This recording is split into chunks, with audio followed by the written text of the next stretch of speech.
Të gjithë hani gështenja, por nuk e dini se çfarë i shkakton zemrës, stomakut dhe imunitetin.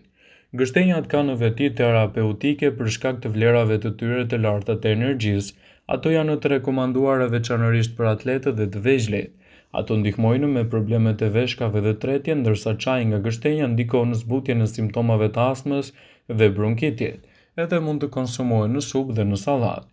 Gështenjat bëjnë pjesë në grupin e frutave të arrorëve dhe gjithashtu ato dallohen për përmbajtjen e vitaminës C. Ekzistojnë qindra lloje të gështenjave, ndaj ekspertët këshillojnë që t'i konsumoni ato në formën e tyre më natyrale dhe të gatshme. Gështenjat përmbajnë vitaminë B6 dhe janë një burim i acidit folik, kaliumit, posedojnë fibër të domosdoshme për sistemin tretës. Ato karakterizohen nga vlera të larta energjike, për 100 gram gështenja do të gjeni 245 kalori. Gështenjat këshillohen të konsumohen për shkak të elementeve ushqyes që kanë edhe për mineralet që ofrojnë përshëndetje.